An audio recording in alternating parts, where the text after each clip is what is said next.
Good afternoon, and welcome to our virtual event, Why It's Okay to Speak Your Mind. I'm Raihan Salam, president of the Manhattan Institute, and I'm very excited to talk today with Hrishikesh Joshi, professor of philosophy at Bowling Green State University and the author of the excellent new book, Why It's Okay to Speak Your Mind. We're in the midst of intense debates about free speech on college campuses, ideological diversity in media, and censorship online. Professor Joshi is an important emerging voice in these conversations, bringing much needed analytical rigor and clear thinking to bear. His book, and our conversation today, step back from the controversies of the day to consider some more basic questions. How does our society make sense of itself? Do we have processes in place to make sure our ideas get stress tested before they're deployed? Throughout the conversation, please feel free to submit your questions on whatever platform you're watching us on. We'll save some time at the end to get as many of them as we can. Rishi, thank you very much for joining me today. Thank you so much for having me. Great to be here. Excited to talk to you about the book and these issues.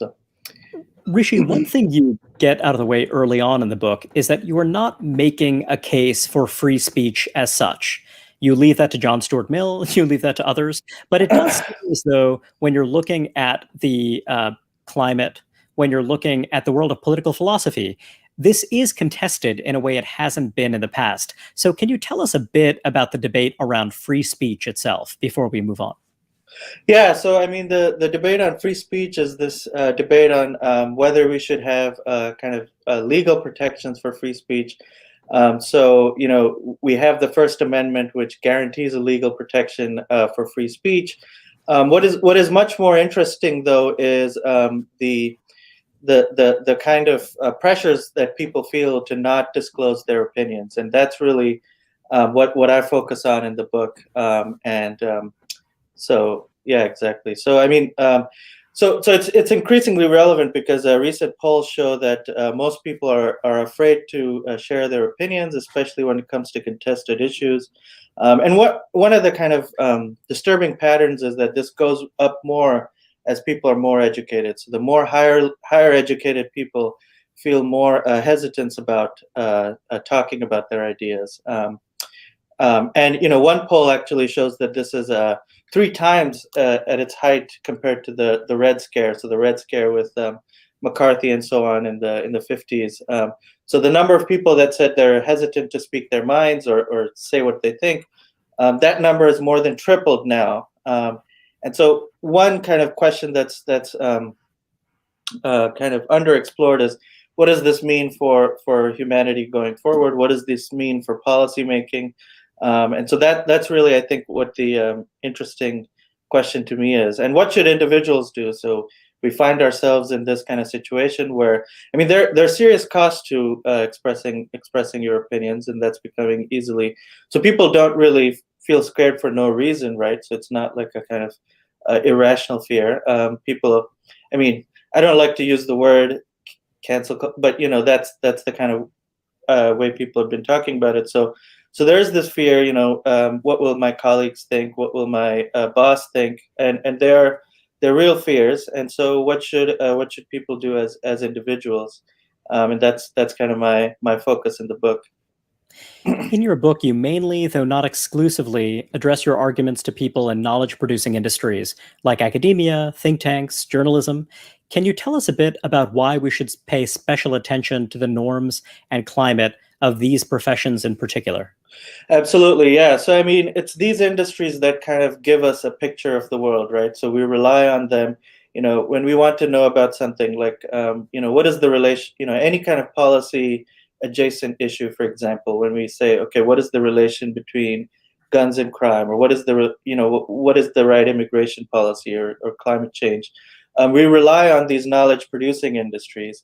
And that's, one of the themes I explore is this division of labor. As society has progressed, we have intense division of labor.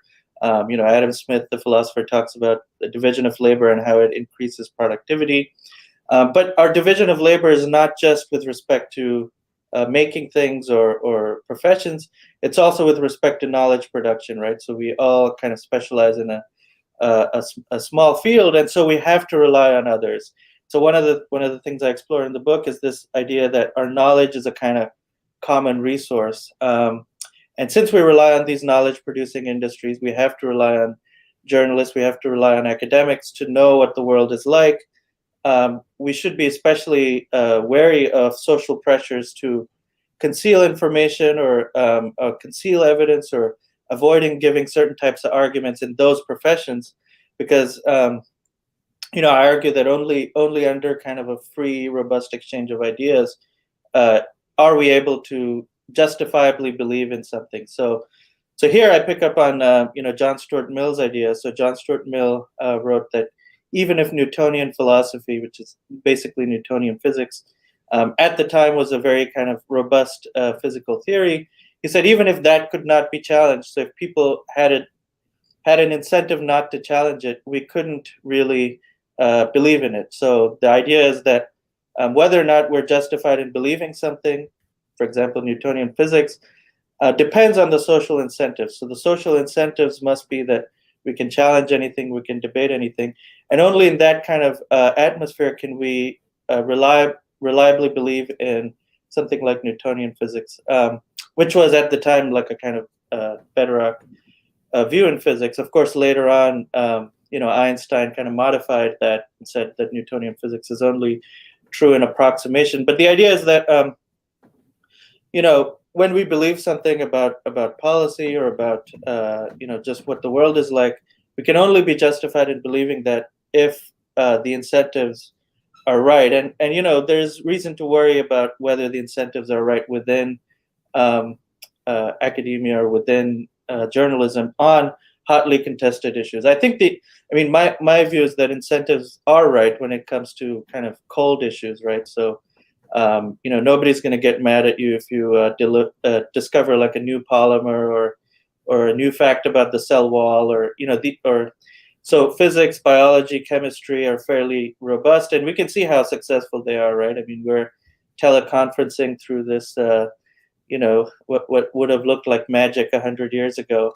So engineering, physics, these are very kind of robust fields because there's no cost to coming up with a new idea or disputing an idea. So if you say, well, this semiconductor doesn't really work well, you're not going to get like blowback.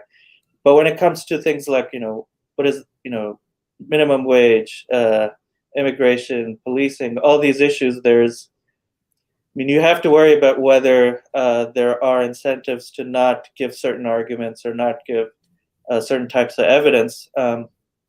And so we should be especially kind of attentive to those ideas or those fields of knowledge production. So that includes, think tanks, universities, and so on. Yeah, that's interesting, Rishi. When you're describing some scientific domains, in the book you discuss that there's some that have incentives and procedures in place to test their ideas.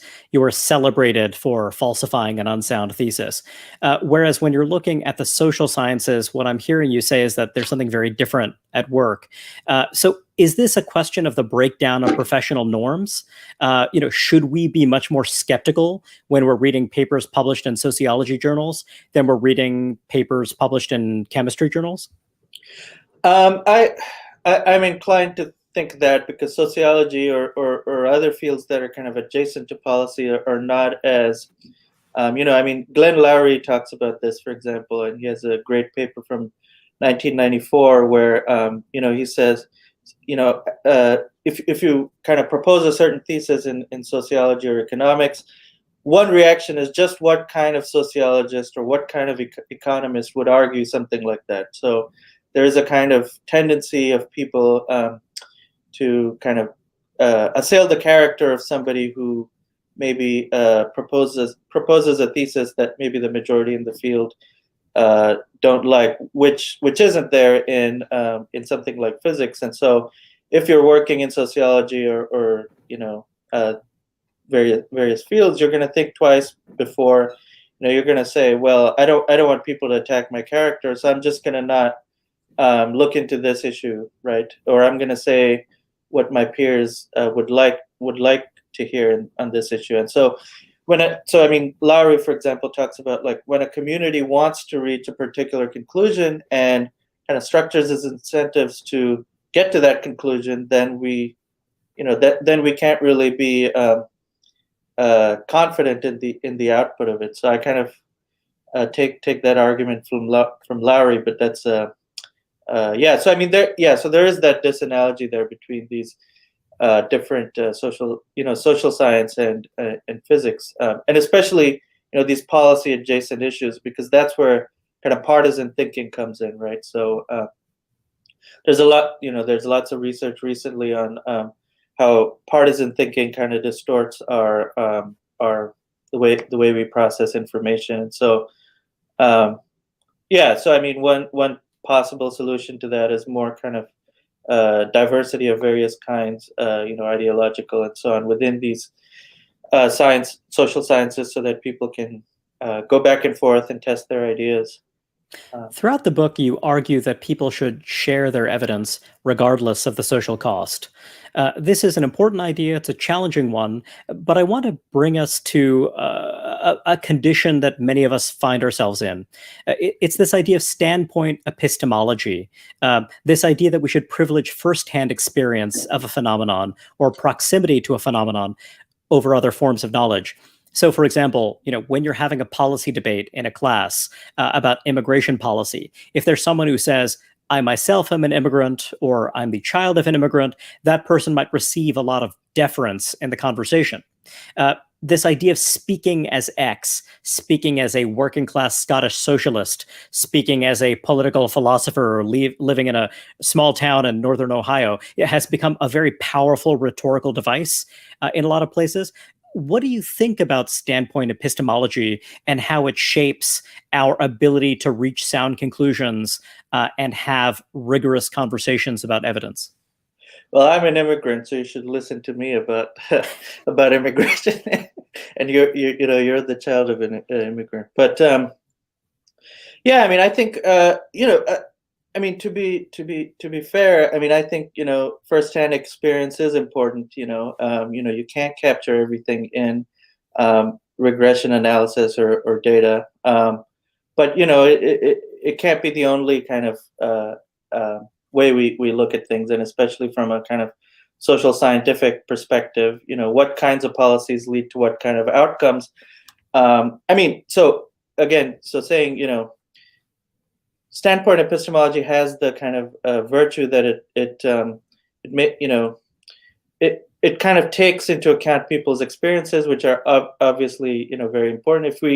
If we just look at the world as like a Excel spreadsheet, we're kind of losing something there. But I think it has to be also supplemented with like rigorous data analysis and looking at what kind of policies have what kind of outcomes. Yeah, so I think just maybe the boring answer there is like we need both. So we need firsthand experiences. We need to look at those, and what we also need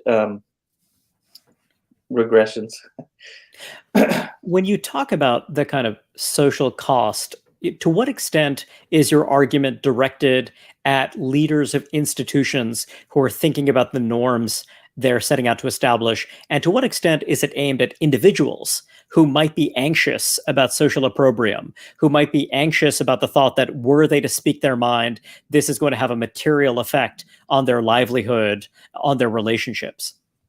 Yeah, so that's a great question, and I think I think I'm addressing really everybody. So, but I think your responsibility maybe goes up the more power you have, or the more kind of secure your job is. So within academia, if we look at the kind of structure, graduate students are the most vulnerable, and so and then maybe tenure track professors such as myself who are not tenured yet, and then the tenured professors, and they have much more status, and they have very robust protections in terms of what they can say. Of course, there are costs there too. So if you're a tenured professor and you say something your peers frown upon, you can lose some status, but at least you can't lose your job as easily. So yeah, so it one thing I emphasize in the book is that the costs differ, and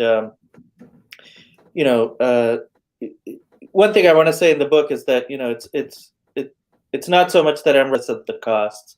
So I mean, if you're living in an authoritarian regime, it's too much for morality to ask of us to speak your mind and get sent to the gulag or whatnot. But so yeah, but on the other hand, we should be able to we should be willing to take some costs in order to improve our kind of collective picture of the world. Um, just as we should be willing to take some costs in helping others or in protecting the environment. Protecting the environment involves some costs. Maybe it's more costly to buy a more efficient vehicle, but lots of people are fine with saying that we should be willing to take some cost to protect a common resource that's helpful to all of us. And so likewise, so I kind of plug that reasoning into speaking your mind, and I call it the epistemic commons, which is our shared picture of the world or our shared knowledge, and we should be willing to take some costs. Maybe not up to like losing your job or something like that, but a small loss to status or that should be something where we should be willing to do in some contexts. And of course, again, as you say, those differ across. If you're if you're the leader of an institute, you also have much more power, and maybe you have more stability than if you're like a graduate student or a starting journalist or something like that. Yeah. You observed earlier on that when you look at public opinion surveys, there is this really pervasive anxiety about speaking your mind. Now, given what you've just said, is part of what you're hoping to do to get people to be a little bit more courageous, to kind of get their backs up? Because you're thinking that if you see some small change, some small increase in the willingness to speak your mind, that this would affect a larger, healthy cultural change? Absolutely, yeah. So I mean, I think courage of this kind may be a bit contagious, right? So people mostly, I mean, there's lots of psychological studies that show that people mostly don't want to be alone, right? So if you're if the listeners want to look up the ash experiments, they're a great kind of demonstration of this. People mostly don't want to be alone, and if they have even one person that shares their view, they're much more likely to say what they think. The Ash experiment actually shows that people are about 4 times more likely to say what they really think if they have even one other person who is sharing their opinion. So there's that fear of isolation, and so so even if one person speaks, they can have this kind of a snowball effect on others, and so that's the hope with this book. I wonder, when you're looking at political and policy debates, one thing that is striking is that the debates often take the form of not engaging with someone's idea, but really engaging with what you believe to be the social forces responsible for the fact that someone dares advance an idea. So, for example, in the conversation about climate change, there are people who express skepticism about consensus views on those issues. And then the reaction often seems to be more, well, you must be funded by this or that nefarious actor, rather than let me engage with a substance of what you've argued. And you see this in that direction. You also see it in the other direction. You'll see people on the right accuse people on the left of advancing certain views simply because they're fashionable or high status. I wonder what you think about that, whether or not that species of argument where you're thinking about the kind of interests and structures and incentives at work behind the actual argument. Do you see that as perfectly fine? Or do you think that we ought to focus more on the content of the arguments being made? Absolutely, yeah. I mean, I think we ought to focus on the content, and focusing on the motives kind of creates this bad incentive structure again. So I mean, just going back to Lowry's point, especially when you have like a kind of lopsided field, right? So if you have a kind of lopsided field of inquiry or something like that, and one person says something that is different, and then people suddenly kind of question their motives, that kind of really hinders the pursuit of truth seeking.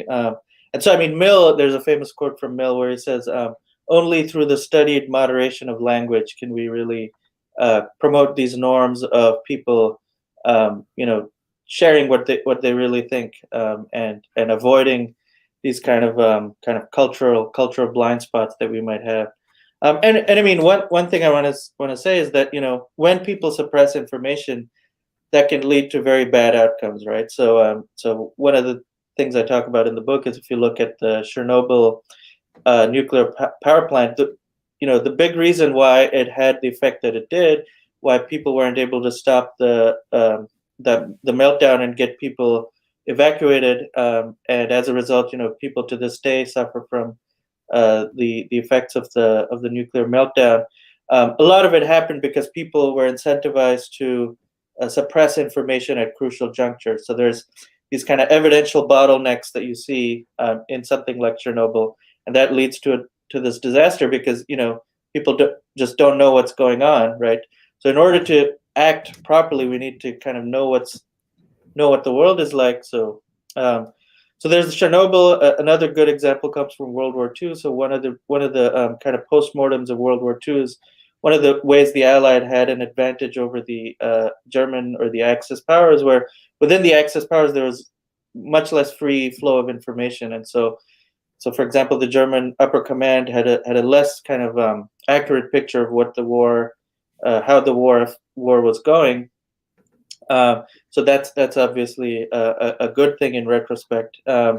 But okay, so these are authoritarian cases, but I argue that democracy is not a panacea. So this happened, for example, with respect to the Bay of Pigs. So there was the Bay of Pigs fiasco, and that kind of actually spawned literature on groupthink.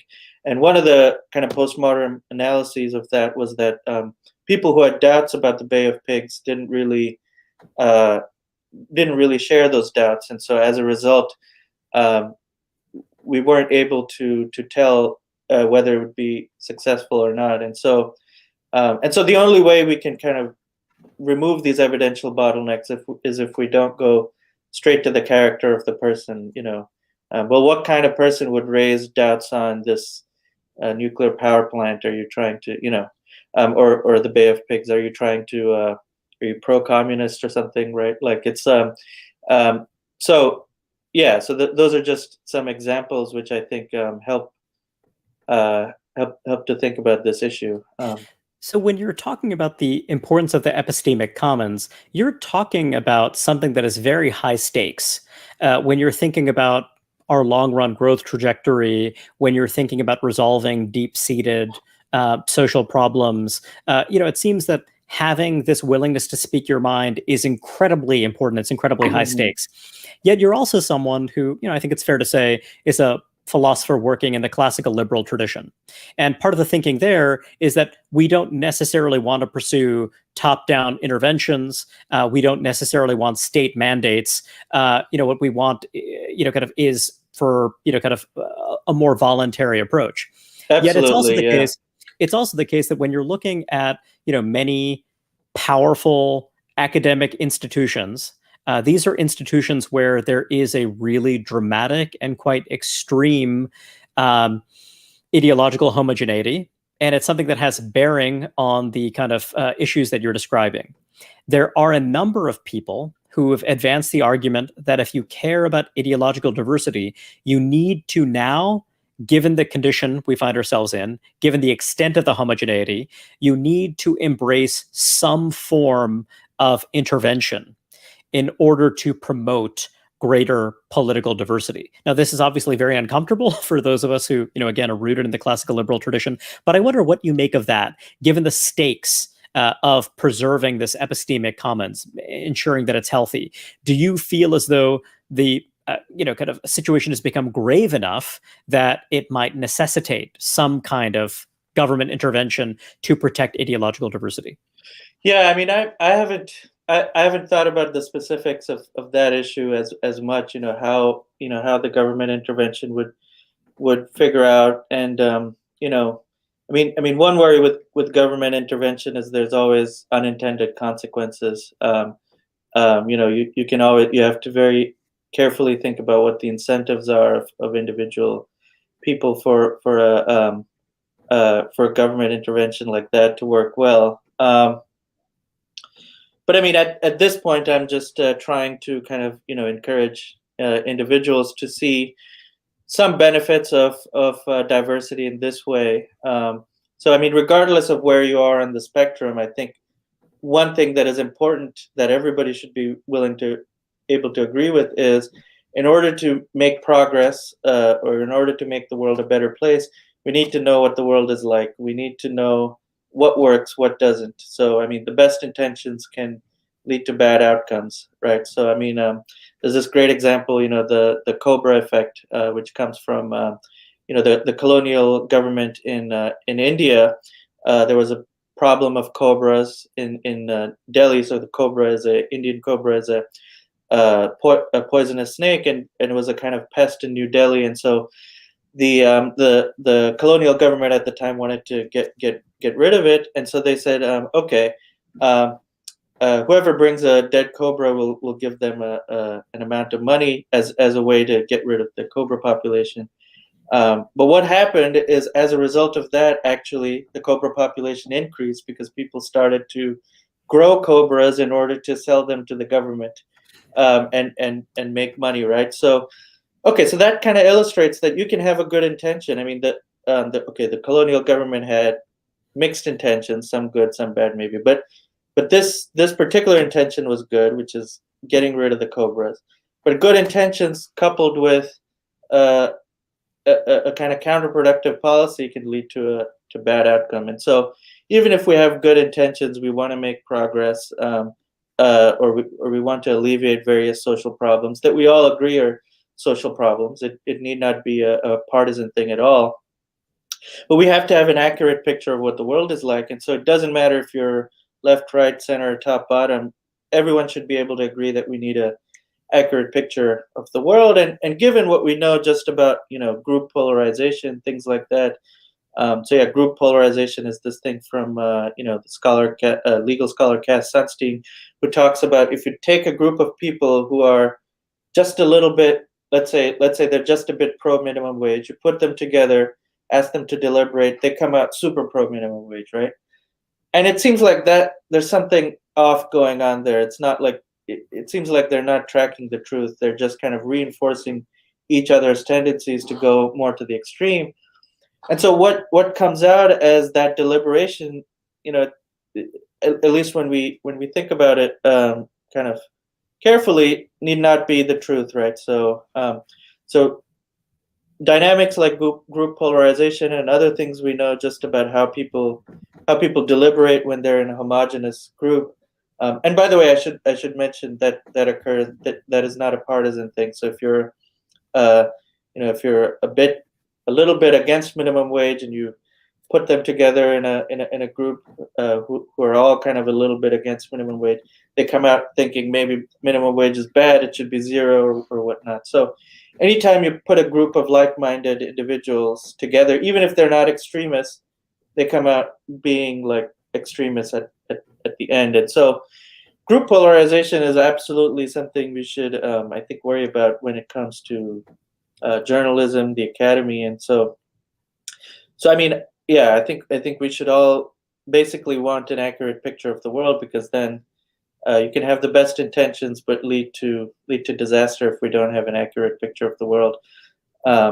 So there's also a question of whether you want heterogeneity, whether you want intellectual diversity within institutions, or whether it's sufficient to have it across institutions. Do you have any thoughts on that? Because one could argue that, to your point about group polarization, there's a cost to have this kind of alignment. Yet it's also true that in a larger intellectual landscape, if you have, several institutions that have one kind of shared sensibility, having some other institutions that don't share that sensibility, could potentially have some value. Yeah, I think that that could work, because scholars then would be, if you're a scholar working at a particular institution, let's say Yale, you're not just talking to people in Yale, right? You're citing people from elsewhere, University of Michigan, UCLA, or whatnot. So you're kind of engaging with scholars across the board. And so, I mean, one way that diversity could be achieved is, if you had, Yale's sociology department leans this way, Harvard's one leans that way. UCLA is like up there and or out there somewhere. That could be a healthy situation where there's not diversity within you know institutions, but there is a cross. And actually, I mean that you find that within my own field of philosophy in fields that I think are working well. So things like the more theoretical parts of ethics. You have Harvard, who's very known to be Kantian, uh, you know, kind of in the tradition of Immanuel Kant, and you have other places, so Princeton, which is known to be more consequentialist, and they kind of engage with each other.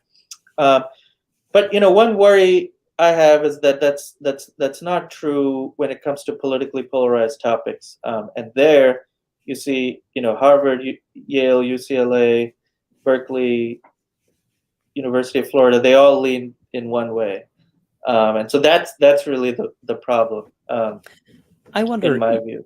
earlier in your career, you were pursuing a PhD in engineering before you decided to embrace philosophy as your discipline. And you do offer relative optimism about the state of the hard sciences. Yet, as there is a perception, particularly on scientific questions that are increasingly politicized, or also just let's even say it goes beyond politicization. And here I'm going to be guilty of something I was talking about earlier on.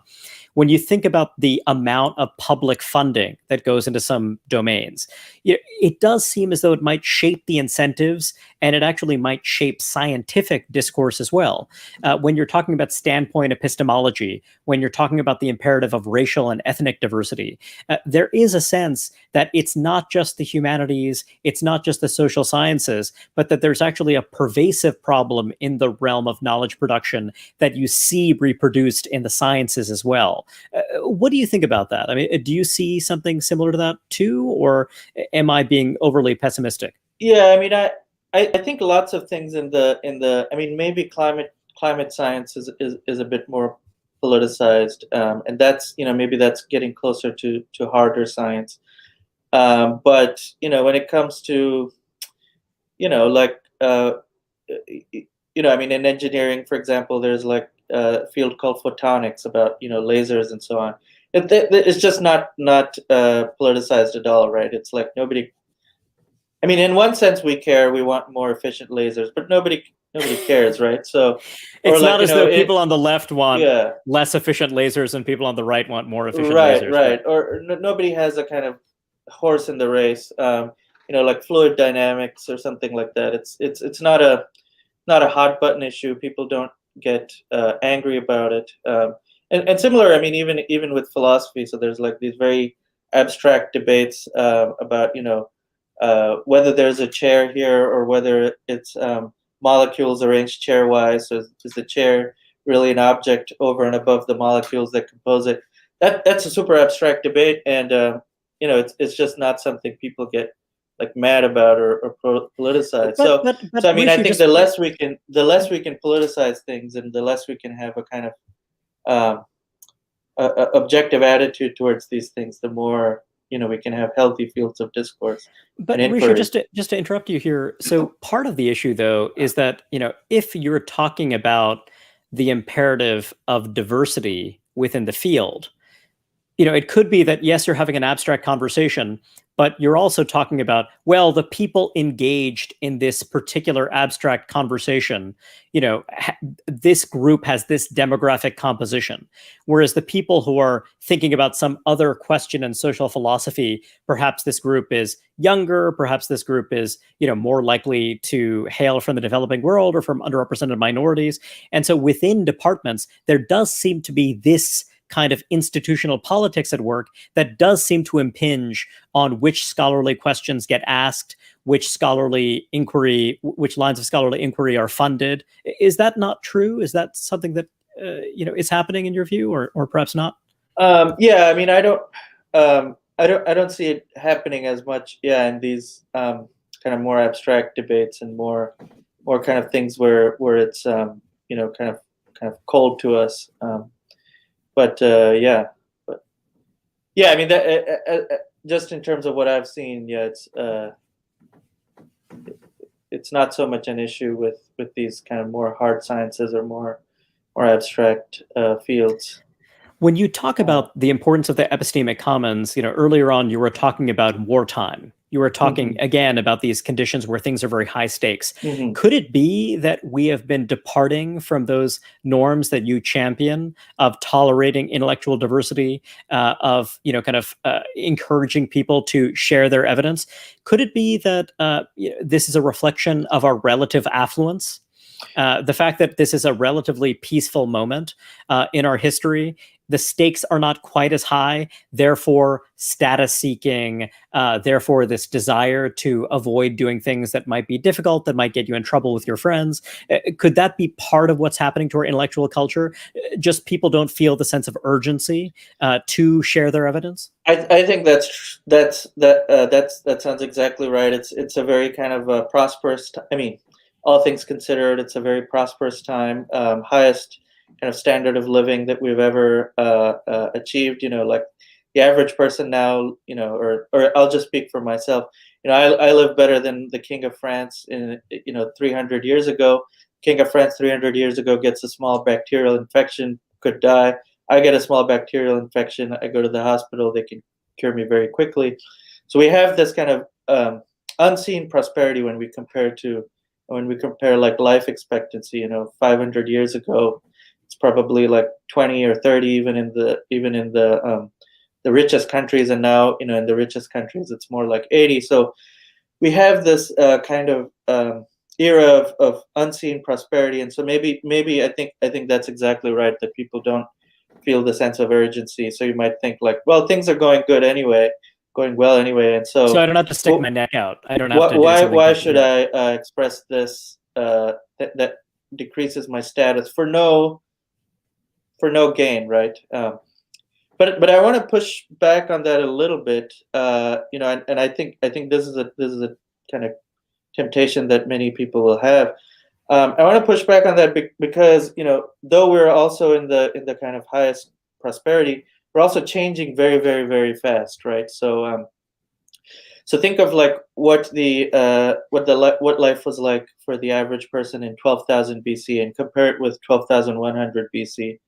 Basically no difference. You have hunter-gatherers and so on, living basically the same life. Now compare 600 AD and 500 AD.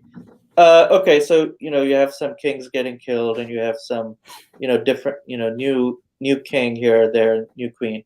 But really for the average shepherd or peasant, it's really the same thing. You have some wars here and there. Now compare like 2021 with like 1921. It's just like, I mean, it's completely different. You can read a kind of old Fitzgerald or Hemingway novel and just see like how different life is, how different attitudes are. And so I mean, so our rate of change is very, very fast, and increasingly we live in a kind of interconnected world, right? So if we have a blind spot on policy, that's going to affect the future in much more kind of powerful way than it would have affected back then. So if we look at history, we can observe that, or we can acknowledge that every culture that we've seen has certain blind spots. And one thing from Mill you get, and that I try to emphasize, it's like, well, it seems like weird to say, okay, like you look back throughout history and you say, well, they had these blind spots, throughout history. Each culture had a blind spot, but right now we don't have any blind spots, right? That would be kind of surprising. And so, but the blind spots in history kind of only affected kind of local circumstances. So, for example, China for a thousand years they had this practice of foot binding for women, and now we can look back and say, okay, maybe that wasn't the best practice, but that only affected people in China, right? So it didn't affect people, the Native Americans or people living in India or people living in Africa or Europe. But now any kind of we're kind of all in the same boat increasingly now, right? So any kind of blind spot we have kind of reverberates throughout the world, and the world is changing very rapidly. So I think those things mean that even though we're not in like World War II or something, it's deceptively It's Maybe higher. It's higher deceptively stakes than people assume. Yes. it's higher stakes than people assume because it's changing so rapidly. I mean, what is the world going to look like in 2060? It's probably going to be very, very, very different, and so we have to be careful. I wonder, you are a political philosopher who has worked on a number of issues that are intensely polarized, and where I think it's fair to say that the balance of opinion in the academy, the balance of opinion within academic political philosophy is not where you are. One example of this is immigration. Correct me if I'm wrong, but my general sense is that the arguments that have proven most widespread, most popular in academic political philosophy are those that advocate a kind of open borders stance. Absolutely, Whereas yeah. you've offered modest prudential arguments for some limited immigration restrictions. I'm curious if you could tell us a bit about your experience doing that, going against the grain, and kind of living according to your book about why it's important to speak your mind. Yeah, I mean, I think I think there's certainly challenges. I think, yeah, with immigration, I think the majority opinion by far is pro open borders, so that that there should be no kind of immigration restrictions across the world. In some work, I kind of raised doubts about that. I mean, in that particular case, I haven't felt too much kind of blowback. But yeah, maybe it's just because I'm a more junior person, so people don't They don't find you threatening. feel like they have to attack me or something. But yeah, but it's certainly an uphill battle. In if you have kind of views that diverge from the mainstream on some of these kind of polarized issues. Do you sense that there's some people who are grateful to you for taking a contrasting view just because it's a little less boring to have someone to actually maybe argue some it? people, and I personally find it like less boring. I just part of my part of my motivation is the epistemic commons, I guess, but part of it is just like it's kind of boring to agree with everybody. It's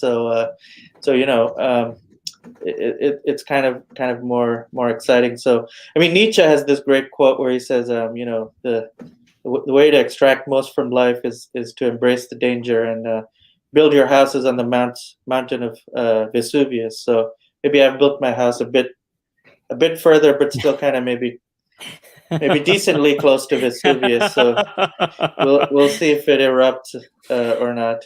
That could be the title of your memoir, Close to Vesuvius. We have a number of questions from the audience. And also, I do want to encourage everyone, if you have any questions, regardless of which platform you're using, please type them in. So here's a question from Adam Simmons. Is the uniquely American epidemic of perpetual adolescence a contributing factor to cancel culture? Yeah, yeah. So maybe this kind of ties into I'm kind of thinking out loud here. Kind of ties into this idea of decadence, right? So we're kind of living in unseen prosperity, and so maybe many people. I mean, look, everybody has their challenges and trials and so on, but when you compare to like the generation in like 1930 or 1840 or something, we're living a very privileged life. One of the things I think is like the highest privilege is the time privilege. So like we're being born now is like a great privilege in terms of like being born in like 1720 or something. So maybe maybe that's kind of led us to kind of exaggerate small problems and small slights and so on, because we haven't suffered enough or something like that. So suffering creates character, I think. I mean, that's what one of the things Nietzsche emphasized. Yeah. There's a related question from Stevan Veljovich, and it's whether or not these trends you describe, the lack of willingness to speak your mind, whether this is a reflection of simple malaise and boredom. Do you think that there's just just kind of a lack of energy, a lack of vim and vigor? That's why people don't hunger for a confrontation? Yeah, that could partly be it. I think I think a lot of it too is just being afraid. So I mean, Adam Smith, for example, thought that we seek and he was very perceptive on this. So he thought that we seek the approval of others, even when there are no costs, right? So we're kind of an approval seeking creature, and that's obviously very important if you look at our evolutionary history. So we seek the approval of each other, and part of that enabled cooperation. If we all just went our own way, I mean, so there's a kind of other side to this, right? So I'm kind of railing against conformity here, so the pressure to conform. But on the other hand, like if there was no tendency for humans to conform, I don't know if we could have kind of formed these tribes that had this kind of glue. So conformity, the desire to conform, maybe is a glue that helped us in our evolutionary past. There are lots of things that helped us in our evolutionary past that kind of are unproductive now. So why do we like sweet stuff, or why do we like you know saturated fats? Though I guess these days saturated fats are supposed to be good, but let's say sugars, right? So why do we like sugar? It's because it has lots of calories, and so that would have helped us big time in our evolutionary past. But now it's like given this kind of atmosphere of plenty, eating sugar is basically bad for you, right? Because we have so much. We're not living under a calorie deficit as our ancestors would have been. So I mean, this idea, this pressure to conform, though it would have been very helpful in our evolutionary past, has certain uh, counterproductive effects now, and so we should. So just like we should check ourselves and not eat like candy all the time, even though we want to. Similarly, we should. I'm hoping we can move towards norms that we feel less pressure to conform. And in some ways, I mean, the stakes are lower now, right? I mean, you can get blowback from your peers. You can, I mean, in the worst case, you can get fired. But that still kind of pales in comparison to what people experienced. So I mean, Galileo, for example, was put under house arrest, or people before him were basically um, executed for heresy, right? So at least we don't have that, and in that way, again, we're privileged, right? So we're so afraid to speak our minds because we'll think that well, my colleagues won't think as well as me of me. That still pales in comparison to what you know. So I mean, one historical example is like Giordano Bruno, who was just before Galileo, who basically got executed for committing heresy. I mean, yeah. So the cost might loom large when we look at the present moment, but when we look at history as a whole, it's not it's not that big a deal. And so yeah. I mean, one of my hopes for the book is to hopefully encourage a norm of more people willing to take these costs to improve the commons, epistemic commons. We have a question from Julie Powers Killian. How has wokeness, cancel culture, tech suppression on hard sciences affected COVID-19 research? Just for a bit of context, as many of our viewers will know, you had YouTube, for example, limiting and kind of removing videos that are offering dissenting perspectives on the issue, including from some fairly serious, credible academic researchers. So I kind of wonder, COVID-19 is one recent instance of a threat that has really mobilized many people, where the stakes have been perceived to be very high. And I kind of wonder what you think about the kind of epistemic response. Yeah, no, I mean that's certainly a thing that is going to be big going forward, right? I mean, given our kind of informational landscape, if Google, for example, puts something, I mean, because Google's algorithm, if they kind of deprioritize something, it's really hard for people to come to know about it. And so that going forward, that's going to be a very big. And so I mean, yeah. So if within tech companies and so on, I think uh, um, there is much more.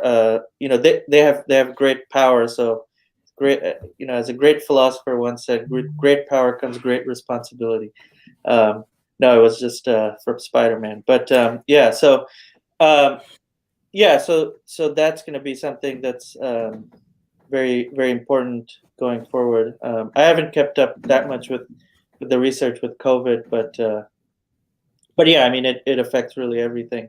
What the big platforms, Twitter, Facebook, Google, choose to um, um, prioritize. And so I think, again, I mean, insofar as they deprioritize something, it lessens the confidence we ought to have in whatever we see, right? So if ever, to the extent that they increase their kind of active control on information rather than just being a kind of neutral algorithm, the more and more we're going to have the possibility of a blind spot that we, that could be counterproductive. A question from Richard Scurry. Will free speech be a major issue in the 2022 midterms and 2024 presidential election? Now, just before you answer, just to give a bit of context here, you were talking earlier on about how issues that become politically polarized become particularly difficult to talk about. And I think it's fair to say, when you look at the conversation around free speech and cancel culture, that this does seem to be an issue, a set of issues that has a kind of political valence. So I'm curious both to hear you answer the kind of initial question about the midterms and the 2024 presidential election here in the US, but then also the kind of larger question about the political context around the importance of speaking your mind. Yeah, no, I mean, that's a sad kind of development that free speech itself has become politicized. It's weird because the kind of the kind of preeminent defense of free speech, and I encourage people to read it if they haven't, is just John Stuart Mill, Chapter 2 on liberty, and there he really gives excellent arguments, and he really kind of anticipates many of the objections or the concerns that people have today about free speech. So I mean, he talks he discusses objections like, well, what about things that are noxious, or what about opinions that are just bad or stupid or whatnot. I mean, these are kind of objections people raise now, and he really anticipated them. But the reason I bring up Mill is that Mill is a kind of he's part of the classical liberal tradition, and in many ways he was progressive at his time. So he was a big proponent of women's rights in many ways. So he's a kind of progressive. So I mean, I don't think it's unfortunate that free speech has become politicized, but if we look at the historical context, it really isn't like a right-wing issue or anything like that. I mean, especially, I mean, if you look at the 1960s, free speech movement really came from the left. So I mean, it need not be a politicized issue, but sadly, it has become one. And I think the more we can try to make it less of a political issue, the more we can have clear thinking about it. We have a few more questions. One is from Jerome Mueller. How will the fear of speaking up and having hard conversations inhibit the ability of organizational executives to avoid informational blind spots? Yeah, right. So if so informational executives like Google or well, really just any leader of an organization. I think the idea is if there is this norm, where we want to avoid you want to avoid speaking your mind, but then could it be that you're going to be surprised? Yeah, right, exactly. So if you're a leader of an organization, you want to know what's actually going on, right? So this comes back to just the kind of case of Chernobyl or World War II. If you're the leader of an organization, you want to know what's actually happening on the ground, right? So that you can craft the best response. But insofar as people kind of suppress information along the line, what gets up to you might not really be representative of what's happening, and so that can lead to bad decisions in really any context. It need not just be politicized. If people are afraid to reveal information or say what they think, that's certainly going to be a problem. So yeah, I mean, so for an organization to work well in achieving its objectives, it seems like there should be an ethos of speaking your mind, which I think is true for many organizations, again, that that don't touch on politicized issues, but like a engineering firm or something, it seems that people are much more, is this turbine failing or not? We don't again, want you yes. to hide that information. We Yeah, want you to right, share right. it. If we don't know if the turbine has a problem, and then if you're the CEO, you say, okay, well, let's mass manufacture this turbine, and then it doesn't work. That's pretty bad. Although But it is true thankfully, I that mean, you've in seen those kinds of, yeah. organizations, you've seen engineering organizations, kind of where that has been a problem, where there's been a reluctance to do something, just that might cause problems for an individual, even if you see something that is concerning. So that kind of pathology can exist in Yeah, an entity like that too. it certainly can exist, and there are cases of bridges failing or whatnot because people didn't speak up, but thankfully it's probably less big there than in journalistic institutions or academic institutions. Rishi, one last question for you, and this is a follow-up question from Stevan. Are norms of argumentation changing because people feel something exhilarating about challenging long-standing norms around speech? So here, it's almost that the kind of natural iconoclasm that you can kind of harness for the purpose of enriching the epistemic commons might actually now be turning against cherished norms of free speach. I see. Right. So we have had this broad norm of free speech over time, and now the kind of contrarian take or something is like, well, maybe that's not a good norm or something like that. Yeah, maybe that's that's part of what's going on with the iconoclasm. But yeah, I mean, but just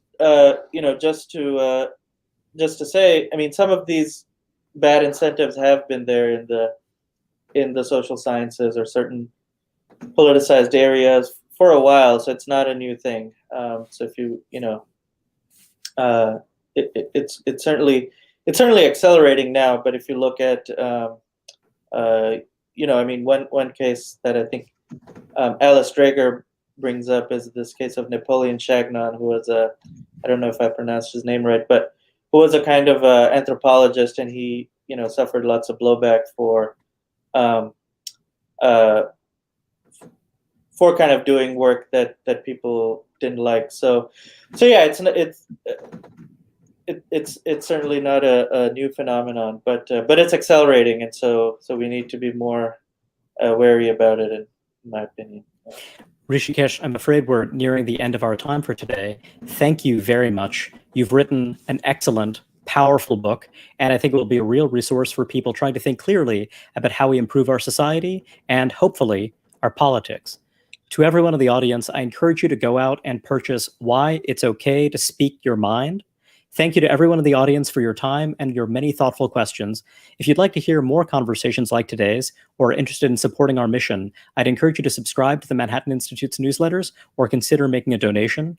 There are links for doing so in the comments window on your screen.